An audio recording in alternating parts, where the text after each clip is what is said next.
Assalamualaikum warahmatullahi wabarakatuh. Hello, our distinguished judges, guests, brothers, sisters, and our friends.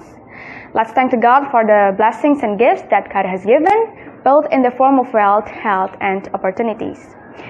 And in this opportunity, allow me to deliver a speech with the theme, Creating a Generation of Leaders. First, let me phrase the question. Why should we print a generation of leaders? Why is it important that we talk about leadership? I think this is important because from the history we can learn that the success of a nation is largely determined by who the leader is and the society he leads. The influence of a leader is huge. If a person, people or a nation is led by a good figure, then his goodness will be transmitted to those who he leads. On the other hand, if the leader is bad, then his badness will also affect the people he leads. And the biggest risk of a bad leader is the destruction of faith and morals on the community. Right now, perhaps the loneliest place after the graveyard is the library.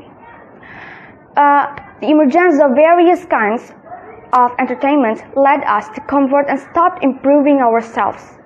Studying requires seriousness. It takes efforts and hard work to master something. While entertainment is easy, just all relax and having fun.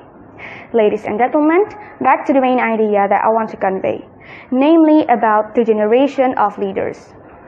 Leadership is so important, so I need to convey how this young generation can be educated to become a great leaders. Indonesia is a heaven on earth. Its land fertile, any fruit can grow. Indonesia needs leaders who are faithful and pious. But we see conflicts in society today seem to be a daily scene. The presence of a leader is strongly influenced by the quality of the community, especially the parents who have given birth and raised their children. Parents are leaders of the household. Therefore, if you want to educate children, then educate us, children, to have a good habits and manners, so that later we can have a good character and behavior which the community can emulate. To my fellow students, I invite, let's be determined to be a strong generation, strong in mind, physically and mentally, and not easy to complain when faced with difficulties. We can follow the example of the marathon runners. If they are only told to run 100 meters, it's nothing, because they can run up to 42 kilometers. That's called thinking for the long run. And leaders must have a vision for the future.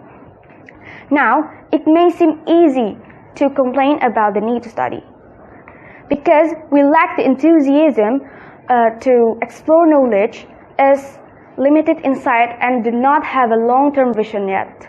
Therefore, let's open our eyes, minds, insights as much as possible.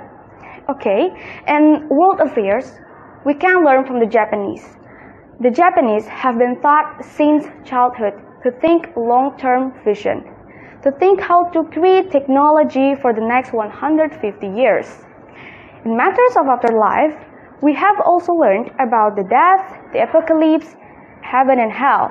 This is the true essence of a long-term vision, which gives encouragement so that we aspire to be a good person with good deeds, so that later we can live happily in the eternal afterlife. Technology and advances today make most things short, easy, and instant. This, of course, had a huge impact on us. On one hand, it can facilitate our work as students, but on the other hand, it can be distraction that damages us. That's why, Father and Mother, please help us to deal with all this. Guide us as taught by God.